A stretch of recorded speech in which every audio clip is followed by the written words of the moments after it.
बहुत ही अच्छा ट्रेलर है, आप उसके बारे में थोड़ा बताइए। मूवी के लिए क्या कहना चाहिए, किस तरह के किरदार में नजर आने वाले हैं आप लोग? एक ट्रेलर आज हमारा लॉन्च हुआ है और वी आर वेरी एक्साइटेड कि हमारे सालों की मेहनत आज लोग उसे उसकी एक झलकी देखेंगे। मेरे किरदार का नाम है प्रीत। ये पेरिस में पढ़कर आई है लड़की, गुड़गांव की रहने वाली है। कैरी सिंह की बेटी है, करमा देवी है फैमिली में, निक्की सिंह है और चिंटू है। और इस कहानी के बारे में पूरी पिक्चर है। Preet is a very soft spoken, subtle, very soft spoken girl जो एक बदलाव लाना चाहती है एनवायरनमेंट में, वाटर रिजर्व्स क्रिएट करना चाहती है, फॉरेस्ट कंजर्वेशन चाहती है। बट उसकी जो सिचुएशन है परिवार की वो बहुत डिफरेंट है, तो वो आधा टाइम बैलेंस करती रहती है सिचुएशन को। वो बहुत सोच समझ कर बात करती है इन्हीं सब चीज़ों की वजह से। अच्छा, आप क्या कहना चाहेंगे, किस तरह के किरदार में इस बार आप? यार ये है थोड़ा सा डार्क किस्म का किरदार है। उसका जो फादर है उसे नेग्लेक्ट करता है और उसको बड़ा मतलब इस चीज़ का भड़ास है, उसको गुस्सा आता है कि मुझे नेग्लेक्ट क्यों किया जा रहा है। और हमारे नॉर्थ में स्पेसिफिकली इंडिया में जो धंधे होते हैं, फैमिली बिजनेसेस जो होते हैं, वो यूजुअली बच्चे या लड़के या मेल कैरेक्टर को मिलता है। लेकिन patriarchal society, it's patriarchal society और नेपोटिज्म भी है और ये सारी चीज़ें। तो मैं एक्सेप्ट करता हूँ कि बिजनेस मेरे पास आने वाला है। ऑब्वियसली इनको वो सब चाहिए मुझे चाहिए, ये मुझे लगता है मेरा हक है, जन्मसिद्ध और अधिकार। बिल्कुल, और मैं इसके लिए लड़ता हूँ। और जो चीज़ें शायद मैं करता हूँ फिल्म के दौरान मॉरली और सोशली आप और मैं तय करोगे कि गलत है, बट इसको बिल्कुल गलत नहीं लगता है। और मुझे इतना मज़ा आया कैरेक्टर निभाने में कि मैं चाहूँगा कि बार बार मुझे नेगेटिव कैरेक्टर्स मिल जाएं, बिकॉज मुझे बहुत बहुत बेहद मज़ा आया है। ओके, क्या क्या तैयारियां करनी पड़ी आपको इस नेगेटिव कैरेक्टर को प्ले करने के लिए? बहुत सारी। एक तो मेरी परवरिश बॉम्बे और अमेरिका में हुई है ज़्यादातर, तो मेरी जो भाषा है वो मुझे ज़्यादा हरियाणवी भाषा के समझ नहीं थी। थैंकफुली मैंने लाल रंग की हुई थी तो थोड़ा बहुत वो कनेक्ट था और मैं मतलब मैं पर जाटू नहीं बोली ना मैंने उस फिल्म में, मैंने करनाली भाषा बोली है। तो एक तो मैंने भाषा पे बहुत काम किया। 2 महीने 4 घंटे रोज़ मैं हरियाणवी फिल्में देखता था, हरियाणवी गाने सुनता था। और एक मेरे बहुत प्रिय डिक्शन कोच हैं प्रकाश भारद्वाज, जो आमिर खान साहब के साथ काम करते हैं, उन्होंने मेरी मतलब बहुत मेहनत की।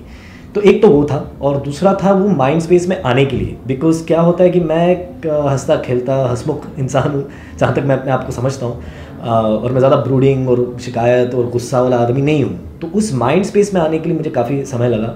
बट थैंकफुली हम दिल्ली में शूट कर रहे थे, मेरे कोई दोस्त आसपास नहीं था, मेरी बीवी नहीं थी, कोई नहीं था। मैं अकेला आता था होटल रूम में, फिर जाता था काम पे। तो it was much easier to stay in a character. तो वो पूरे 30 दिन शायद हमारी बात सबसे कम फिल्म पे हमने शायद फिल्म पे बात नहीं की, बिकॉज ये भी कैरेक्टर में थी, मैं भी कैरेक्टर में था। And it was the best for our parts. It was best for our parts and I think the film required it, because the director, the script, everything seem like यार इसमें तो अगर मैं ए गेम नहीं लाऊंगा ना तो मैं ख़त्म हो जाऊंगा। आपने क्या क्या तैयारियां करी इसके लिए? देखिए, मेरे लैंग्वेज कोच इस फिल्म के लिए जो हमारे फिल्म में किरदार निभा रहे हैं योगेश, वो थे। उन्होंने मुझे हरियाणवी सिखाई क्योंकि मैं हरियाणवी बिल्कुल नहीं जानती थी। मुझे बिल्कुल ऐसे भी नहीं था कि मैंने बहुत सुनी है।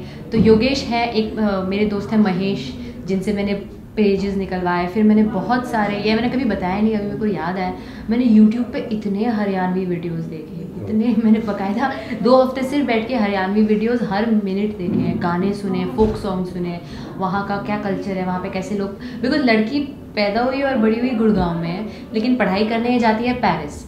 तो मैंने तो शंकर से ये भी कहा था कि अगर मेरे पास कुछ वक्त होता तो मैं पेरिस जाती, वहाँ स्टे करती, थोड़ा वहाँ का आर्किटेक्चर समझती, क्योंकि ये वहाँ आर्किटेक्चर सीख के आ रही है जो वो यहाँ पे अप्लाई करना चाहती है।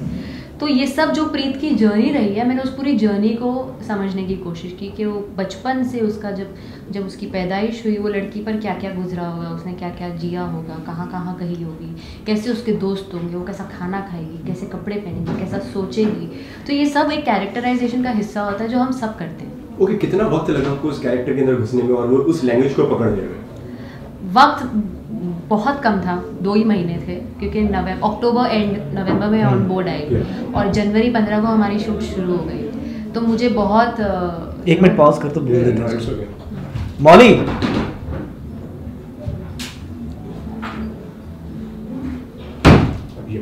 हाँ, वक्त मेरे हिसाब से तो बहुत कम था, क्योंकि अक्टूबर एंड में मैं ऑन बोर्ड आई और जनवरी 15 को हमने शूटिंग शुरू कर दी।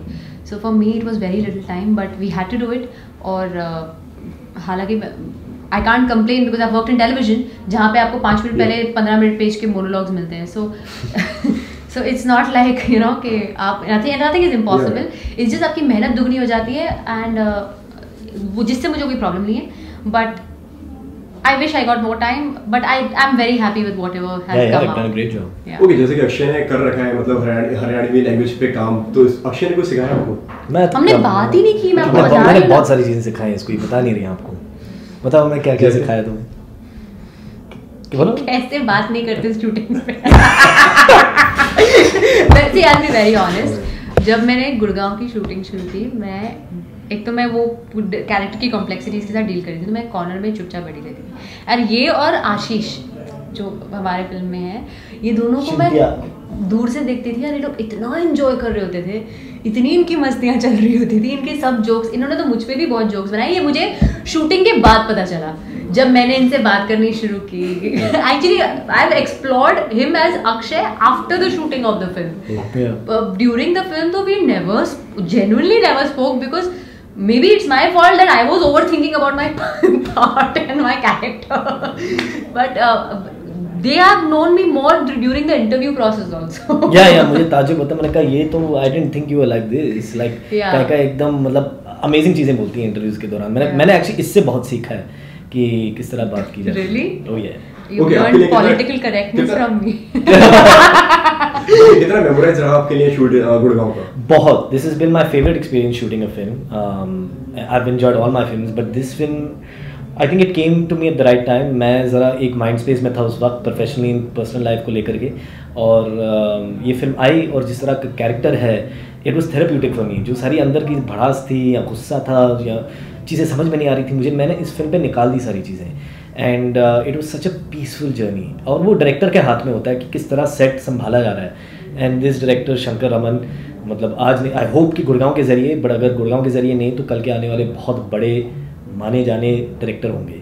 तो you can just kind of expect what atmosphere he created on set for us. इतनी मैं बोल रही हूँ, जितनी ये फिल्म का आप जैसे ट्रेलर लॉन्च हुआ आपने देखा, इतना वायलेंस है इस फिल्म में, इतना क्राइम है इस फिल्म में, और इसका सेट इतना शांत था, इतना स्पिरिचुअल था, इतना मेडिटेटिव था, मैं आपको बता नहीं सकती। It was like these very spiritually awakened people were making this crime thriller movie, and वो इतना सेंसिटिव काम ऐसे ही माहौल में निकल सकता है। और ये सेंसिटिव किरदार भी है ना, तो you need a very mature director to understand, because these he is not portrayed these people as bad people, because he is not जज एनी कैरेक्टर। या उसने जज नहीं किया। That's very okay. क्या क्या डिटेलिंग करनी पड़ी आपको इस कैरेक्टर को निभाने के लिए? मतलब इसका नेगेटिव कैरेक्टर, तो क्या क्या डिटेलिंग करी, और ट्रू इंस्पायर्ड बाय, जैसे कि हमने लिखा उसमें लिखा हुआ है मैं स्टोरी से इंस्पायर्ड है। बिल्कुल मैं किसी को कॉपी नहीं करना चाहता हूँ, वैसा कुछ नहीं था। तो I had to dig, because हर इंसान के अंदर एक डार्क साइड होता है। हम nobody is perfect, nobody is pure white, ऐसा कोई इंसान नहीं है। इनफैक्ट जो इंसान ऐसे नज़र आते हैं आपको, वो ज़्यादा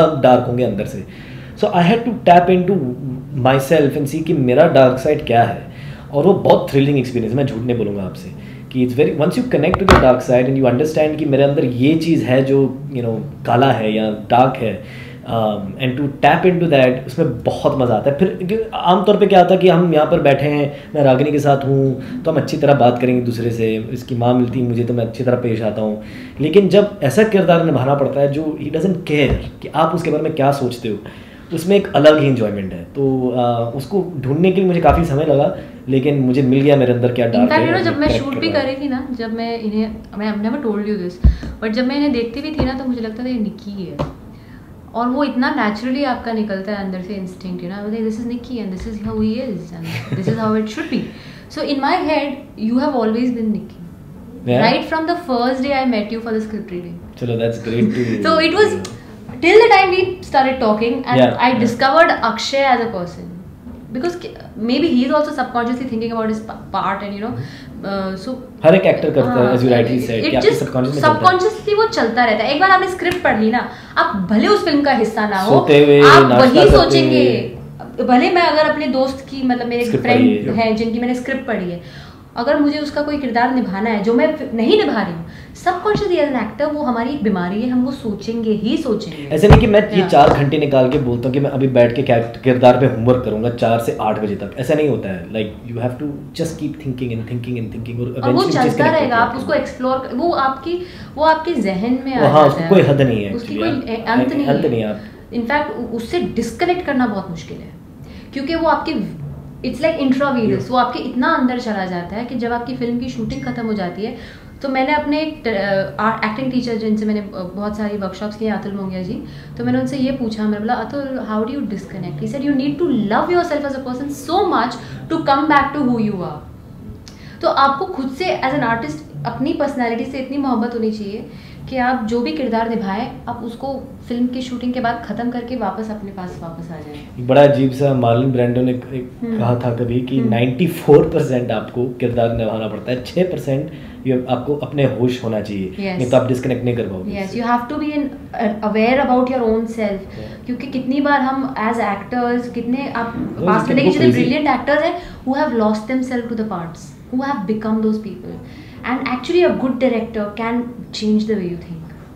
Trust me, it is so scary, it's freaky, but a good technician will know how to get back. That's true. Okay, कहाँ ज़्यादा comfortable मानते हैं अक्षय आप नेगेटिव और पॉजिटिव में?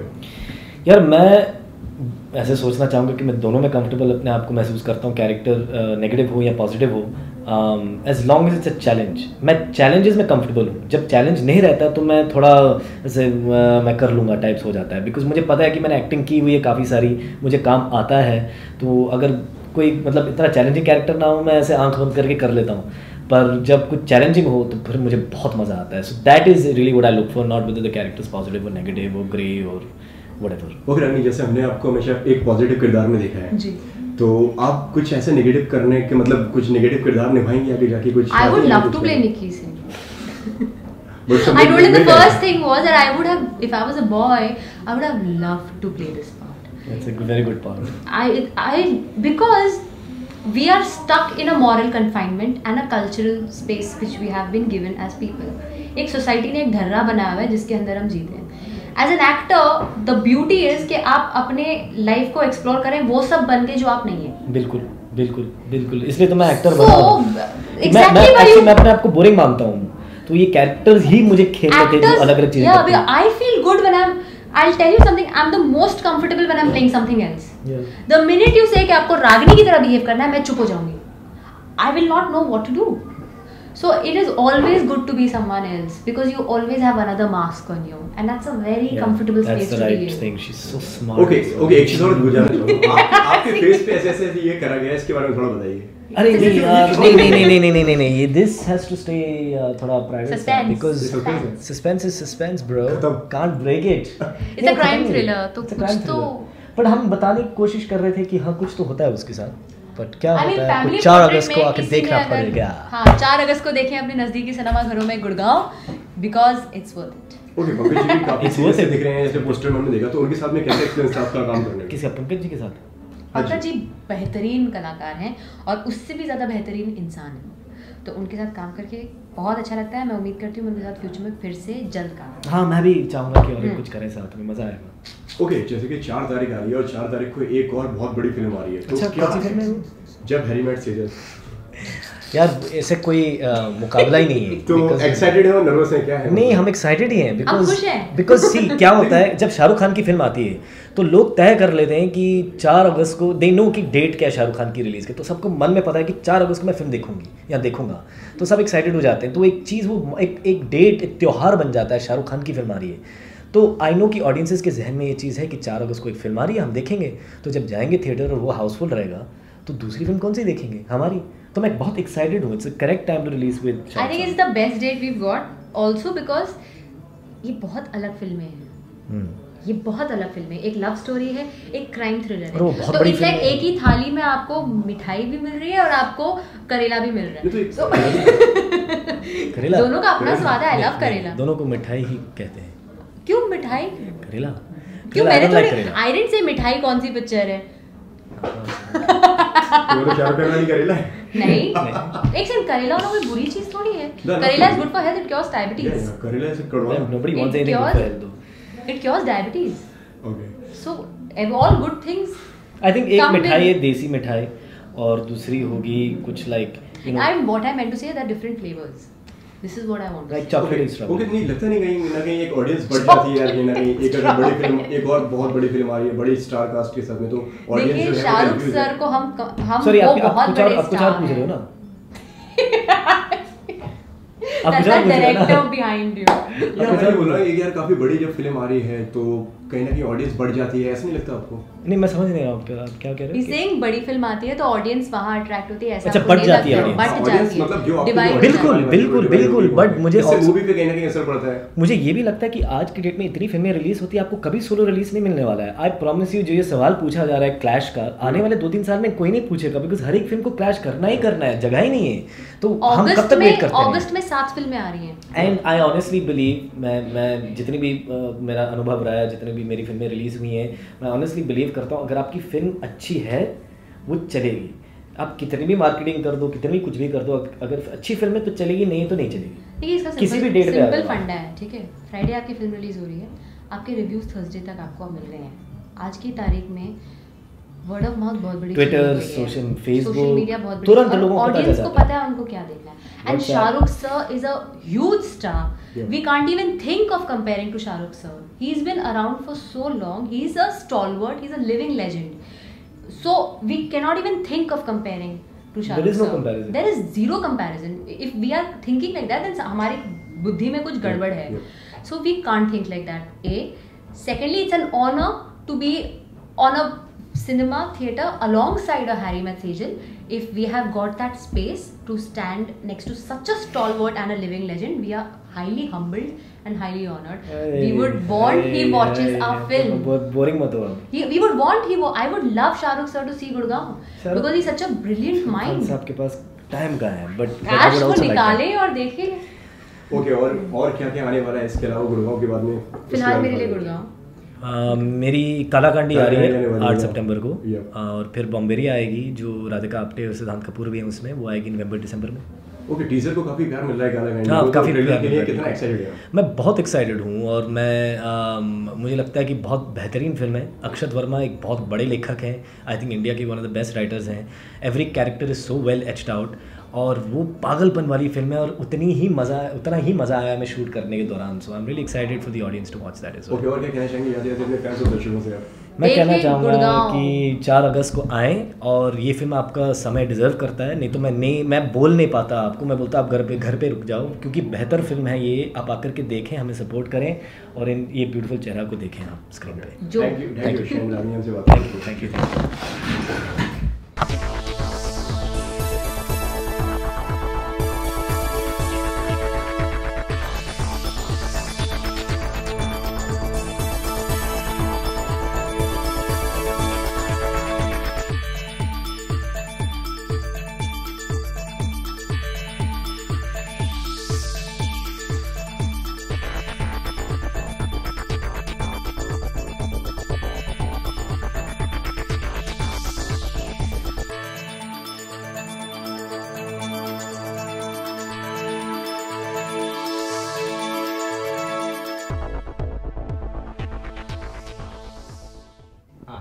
ओके सर, जैसे कि मैंने ट्रेलर देखा, काफ़ी अच्छा लगा मैं ट्रेलर। आपसे जानना चाहेंगे किस तरीके की फिल्म बनाई है आपने, इसके बारे में थोड़ा बताइए।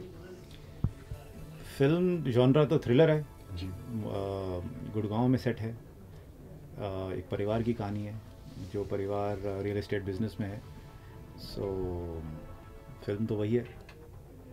सर आपसे जानना चाहेंगे, जैसे कि हमने देखा you are playing a father, तो उसके बारे में थोड़ा बताइए, कैरेक्टर के बारे में। वो घर का मुखिया है, उसका परिवार है, बाप है वो, उसकी थोड़ी जर्नी है। कुछ देर में यंग भी हूँ फिल्म में, 15-20 साल पहले का। तो काफ़ी कठिन रोल है, बहुत लेयर्ड वाला किरदार है। जितना दिखता है, जितना वो दिखाता है, उतना या उससे ज़्यादा छुपाता भी है। बट सेम टाइम एक्टिंग में वो टास्क होता है कि आप जो छुपा रहे हो वो भी दिखना चाहिए। So it's a पॉजिटिव और नेगेटिव?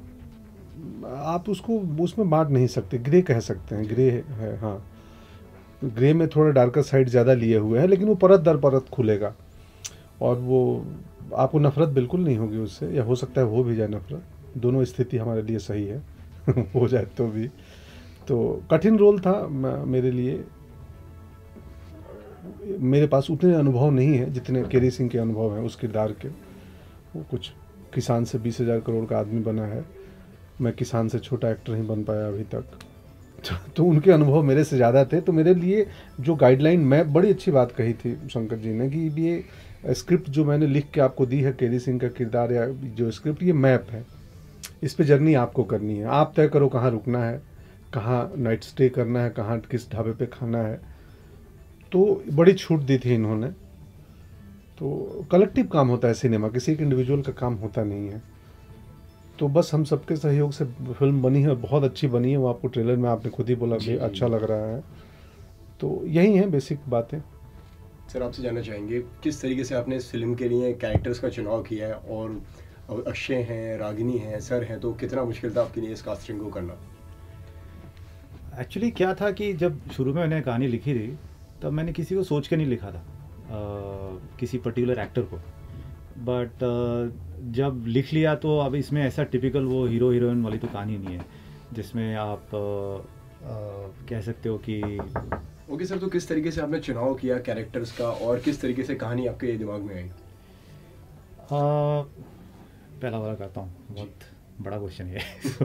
तो जब मैं लिख रहा था तब मेरे मन में कोई पर्टिकुलर एक्टर नहीं था एज सच, और ये टिपिकल वो हीरो हीरोइन वाली कहानी भी नहीं है कि आपको पता है हाँ यार इन दोनों को लेना है, मेन है।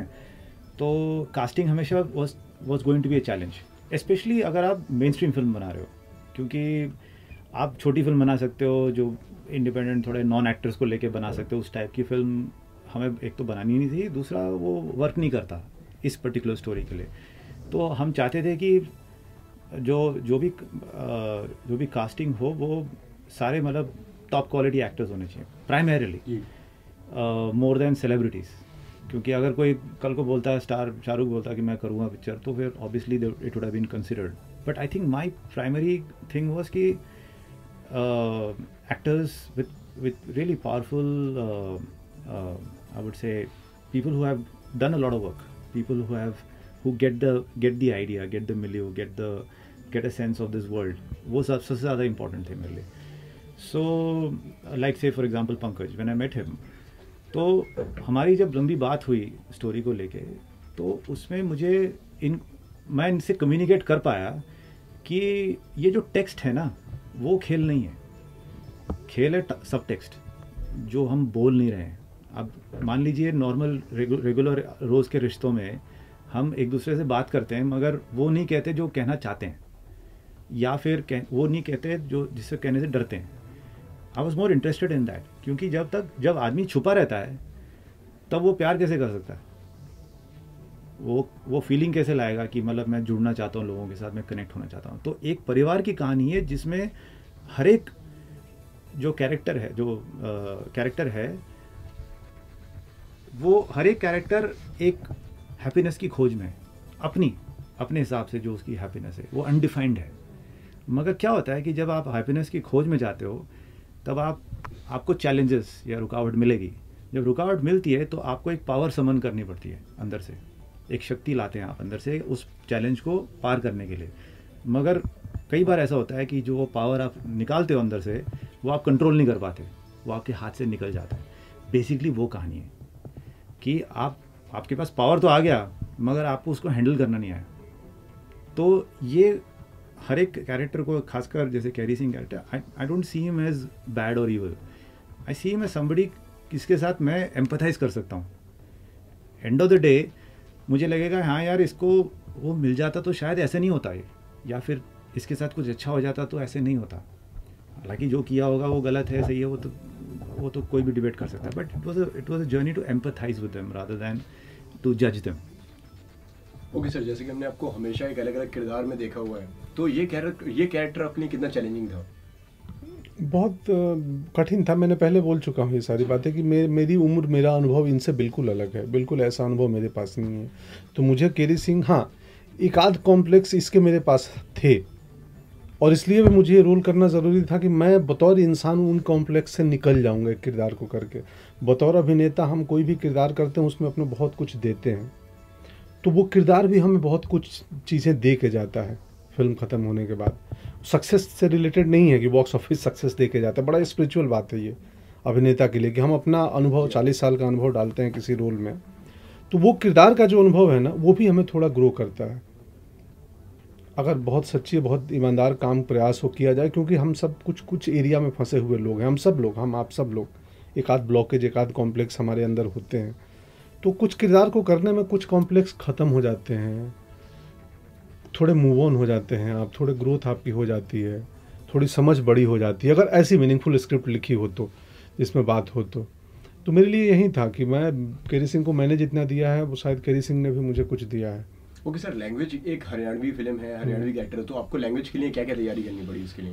मैंने बहुत ज़्यादा लैंग्वेज की तैयारी नहीं की, क्योंकि मेरा बहुत यकीन मानना है एक चीज़ में कि लैंग्वेज से ज़्यादा बॉडी लैंग्वेज ज़रूरी है। क्यों? क्योंकि मैं बहुत मेहनत करने में बिहार का हूँ, मेरी आम बातचीत में बिहार का थोड़ा सा फ्लेवर आता है। मैं बहुत मेहनत कर लूँगा तो भी मैं गलत हरियाणवी बोलूँगा, ये मुझे पता है। मैं 100% सही नहीं बोल सकता हूँ, क्योंकि मैं वो भाषा नहीं जानता हूँ, 2-4-10 जगह सुनी है। और ना ही मैं मिमिक्री आर्टिस्ट हूँ। मिमिक्री आर्टिस्ट बहुत उनके पास एक ये गिफ्ट होता है कि बहुत जल्दी वो सुन के ना पकड़ लेते हैं साउंड और वैसा बोल देंगे। मैं किसी को मिमिक नहीं कर सकता। तो मुझे अमूमन भाषा से ज़्यादा मैं वो देह की जो भाषा होती है, बॉडी लैंग्वेज, उस पर प्रयास करता हूँ। और एक दूसरा सेंस ये भी होता है कि अगर बहुत गाढ़ी हरियाणवी मैं बोल दूँ, गलत भी हो और गाढ़ी भी हो, तो फिर बेंगलोर में बैठी ऑडियंस या हिंदुस्तान के बाहर की ऑडियंस को समझ नहीं आएगा कि बोल क्या रहा है। ये सिर्फ हरियाणवी फिल्म नहीं है, ये फिल्म हम पूरे मुल्क दुनिया के लिए बना रहे हैं, जहाँ कोई बैठा हो देख सके। तो इसलिए मैं थोड़ी भाषा को ना थोड़ा सहज रखता हूँ। तो वही है कि फ्लेवर मिलेगा। कठिन था मेरे लिए, तो ये है। ओके, कैसा था शूटिंग एक्सपीरियंस और कहाँ पे आप लोग ने शूट किया, इसके बारे में थोड़ा बताइए। दिल्ली एनसीआर में किया। ये बहुत ही अद्भुत व्यक्ति हैं, उतने ही अद्भुत टेक्नीशियन हैं। सेट का माहौल एकदम अध्यात्म जैसा था कि हम लोग मेडिटेशन कर रहे हों, कोई शोरगुल हल्ला नहीं होता था। मुझे पहली बार ऐसा माहौल सेट पे मिला काम करने का। प्लस इनकी कमाल की बात है कि एक सीन समझाने आते हैं या सीन में कोई एक छोटा मूव समझाने आते हैं ना, कि आप ये ग्लास रखा है, आपकी मर्जी, आप चाहो तो इस्तेमाल करना इस ग्लास को या नहीं करना। उस बात में बोलने का दरमियान भी ये जीवन से जुड़ी, जीवन दर्शन की कुछ बातें बोल जाते हैं जो इन्हें पता होती हो या ना होती हो, मुझे नहीं मालूम। तो मेरे लिए वो बड़ा कमाल था कि कुछ छोटी से छोटी इंस्ट्रक्शन देने आते थे ना, वो सिर्फ उस सीन के लिए, उस मोमेंट के लिए वो इंस्ट्रक्शन नहीं होता था, मेरे लिए वो ज़िंदगी का इंस्ट्रक्शन बन जाता था कि अरे यार ये तो कमाल की बात बोल गया। तो ये है छोटे में। ओके सर, क्या क्या मतलब किस तरीके से आपने और क्या क्या डिटेलिंग करनी पड़ी आपको इस कैरेक्टर को सबको लेने के लिए? और काफ़ी वायलेंस भी है और एक नेगेटिव कैरेक्टर भी, जैसे कि अक्षय ने बताया कि he is playing a negative character, और रागिनी एक अलग से एक पेरिस में शायद वो पढ़कर आई है। तो कैसा, क्या क्या किस तरीके से आपको उनको ब्रीफ करना पड़ा? See, actors, they're all very good actors. Yeah. ठीक है, they're very experienced actors. So मैं मानता हूँ ये मेरी फर्स्ट फिल्म है एज ए डायरेक्टर। तो मैं किसी को बता रहा था कि इसमें जो एक चीज़ अलग थी बाकी एक्सपीरियंसेस से, वो था एक्टर से बात करना। क्योंकि एज ए सिनेमेटोग्राफर मैं एक्टर से बात नहीं करता हूँ, वो सिर्फ डायरेक्टर करते हैं। मैं ज़्यादा से ज़्यादा बोलूँगा यहाँ खड़े रह जाओ, यहाँ मत खड़े रह जाओ, उतना ही बोलूँगा मैं। और इमोशनली कुछ इमोशनल या कुछ पर्टिकुलर परफॉर्मेंस ओरिएंटेड बताना होगा तो मैं डायरेक्टर से बात करूँगा, मैं एक्टर से बात नहीं करता। तो इस बार मेरे को चांस मिला, और चांस क्या हो तो मैंने लिया कि मैं as a human being connect कर रहा हूँ। तो जो एक्टिंग है, जो मेरे हिसाब से परफॉर्मेंस होती है, वो होता है कि आप अपनी लाइफ से कुछ लेके आते हो। आपकी लाइफ में कुछ कनेक्शन अगर बनाऊँ मैं उस कॉन्टेक्स्ट में, तो आप उसको आप निकाल सकते हो बाहर। तो हर एक एक्टर के साथ मेरे वो कॉन्वर्सेशंस थे कि ये सिचुएशन है, ये दुनिया है, और हो सकता है कि आप एग्जैक्ट इस सिचुएशन में अपनी लाइफ में नहीं रहे होंगे, मगर अवस्था वही है। तो आप क्या करेंगे? आप छुप जाएंगे या कुछ बोलेंगे या क्या करेंगे? तो उस हिसाब से मेरी बात होती थी। मैं सिनेरियोज बताता था, मैं कभी वो नहीं बोलता था कि ऐसे देखना, ऐसे करना, वैसा वो था भी नहीं इंटरेस्ट में। और क्या बोलूँगा इनको मैं, इनको ज़्यादा पता है अपने काम के बारे में। ओके सर, अगस्त आने वाला है, 4 तारीख को ये आ रही है, फिर उसके बाद में एक और भी फिल्म है। तो कितना बर्डन देखते हैं आप अपने ऊपर? मेरे ऊपर बिल्कुल बर्डन नहीं है, क्योंकि मेरे ऊपर, मेरे कंधे पे पैसे नहीं लगते हैं। बर्डन तब होता है ना जब आपका प्राइस होता है कि आप पे इतना प्राइस लगा। मैं प्राइसलेस हूँ, तो मैं प्राइसलेस में दोनों चीज़ होती है, या तो मुफ्त हूँ या तो बेशकीमती हूँ। ओके, तो हमारे को कोई बर्डन नहीं है दोस्त, हमारा काम है अभिनय करना और निकल लेना। ओके, आपके दूसरे ट्रेलर को भी बहुत प्यार मिल रहा है, बरेली की बर्फी। हाँ, उसके बारे में क्या कहना चाहेंगे? वो भी बड़ी खूबसूरत, बेहद ही खास फिल्म है, बिल्कुल अलग उसका ज़मीन है, लैंडस्केप उस कहानी की। बहुत प्यारी सी मीठी फिल्म है वो, फैमिली एंटरटेनर टाइप है। बहुत इंटरेस्टिंग रोल है मेरा उसमें भी। अरे क्या बात है, 2 बाप बनूंगा मैं अगले महीने, और दोनों बाप बिल्कुल अलग हैं। हाँ, अभी मुझे याद है, दोनों बाप बिल्कुल ही अलग हैं। बिल्कुल ही अलग है। मेरा बर्डन का मतलब वही था। हाँ, नहीं, मैं बाप बनूंगा, अगले महीने 2 दफ़े बनूंगा, तो ये बर्डन अच्छा है, हम तो चाहते हैं बाप बनते रहें। ओके, 4 तारीख को लेके कितना प्रेशर है? कहीं ना कहीं प्रेशर है, एक्साइटेड है, नर्वस है, क्या है? क्योंकि एक बहुत बड़ी फिल्म के साथ में आपकी फिल्म क्लैश होने वाली है जब हैरी मेट सेजल के साथ में, तो क्या कहना चाहेंगे इसके बारे में? भाई 4 तारीख चमत्कार है हमारे लिए, क्योंकि ये मैं बोलूँगा कि आप जीवन में कुछ चाहते थे और वो हो रहा है, तो it's nothing short of a miracle. And अगर उस संदर्भ में आप देखोगे तो ना कोई क्लैश है, ना कोई वो है, ना कोई मतलब बेचैनी है, ना कोई एजिटेशन है, मतलब आपको तो मिल गया ना आपको जो चाहिए, तो उसमें अच्छा ही होता है, और अच्छा ही हुआ इसलिए इतनी दूर आए। सो मैं ये कहूँगा कि हमसे जितना हो पा रहा है और होगा, हम इस फिल्म को इस फिल्म का कॉन्टेक्स्ट बनाएंगे हमारे प्रमोशन में कि ये फिल्म है, इस बारे में है, ये है, और जैसे आपसे बात कर रहे हैं तो हम ये बताना चाहेंगे दर्शकों को और बोलेंगे कि आइए देखिए फिल्म, और इसलिए मत देखिए क्योंकि वो वैसी फिल्म है और ये वैसी फिल्म है या हमारी वैसी फिल्म है, हम कोई फिल्म है, आके देखिए। सर आप क्या कहना चाहेंगे? कुछ नहीं कहना चाहूँगा, बहुत बढ़िया। मैं तो चाहता हूँ हैरी मेट सेजल पे इतनी ऑडियंस आ जाए कि हाउसफुल हो जाए। सब जो बचे हुए लोग हैं वो अपने आप गुड़गांव में आ जाएंगे। थिएटर तक आया हुआ आदमी कुछ भी देख के जाता है कि नहीं, तो ऐसा कुछ नहीं है, बिल्कुल सर से सहमत मतलब कि कहीं ना कहीं ऑडियंस बढ़ जाती है। हाँ, ऑफ कोर्स बढ़ जाती है, बट वो देखो क्या, हिंदुस्तान में इतनी फिल्में बनती हैं कि कोई फ्राइडे खाली नहीं होता है, हर फ्राइडे को 4 फिल्में आती हैं। स्वाद भी होता है, ऐसा नहीं कि हिंदुस्तान के सारी ऑडियंस सिनेमा जाने वाले शाहरुख खान की ही फिल्म देखने जाती होगी। कुछ लोग ऐसे भी होते होंगे कि नहीं ये देख लेना है। हमारी फिल्म की जो ऑडियंस है, जो लोग हैं, जो मुझे लगता है जो देखेंगे, वो शायद अलग लोग हैं। तो ऐसा कुछ लड़ाई नहीं है, बिल्कुल लड़ाई नहीं है। मतलब देखिए, हमारे गुड़गांव बनाने से ऑडियंस बढ़ी नहीं है। People make a choice and they should. जैसे आपको आपकी अपनी टेस्ट है लाइफ में, जैसे ये स्वाद की बात करते हैं, तो औरों की भी है। तो हम ये थोड़ी कह रहे हैं कि जिनका ये स्वाद है उन्हीं के लिए बना है। हाँ, कि आप आप अलाउड नहीं है ऐसा थोड़ी है। कहते मैं तो कह रहा हूँ कि आपके लिए मैं आपकी क्यूरियोसिटी जगा रहा हूँ कि आप आके देखिए, बेशक आपको पसंद आए ना आए, वो आपकी मर्जी है। ओके सर, जैसे कि अब गुड़गांव का नाम भी बदल गया है, गुरुग्राम हो गया, और आपने फिल्म का नाम गुड़गांव दिया है, तो उसके पीछे क्या रीज़न है कि गुरुग्राम क्यों नहीं दिया? हाँ जी, क्योंकि जब पिक्चर बनी थी तब गुरुग्राम नहीं था वो। अच्छा, तो वो तो अब बना है। ओके सर, और क्या कहना चाहेंगे जाते जाते दर्शकों से आप और अपने फैंस से? आप जाके फिल्म देखो, मजे करो, बहुत मजा आएगा। कुछ नहीं, हाँ फिल्म देखिए, आनंद आएगा। बहुत खूबसूरत सी, ईमानदार, जेन्युइन फिल्म है, बड़े मेहनत से बनाई हुई फिल्म है। तो बस थैंक यू सो मच, आप देखिए और हमें बताइए कैसी लगी। Thank you sir. शुक्रिया। Thank you.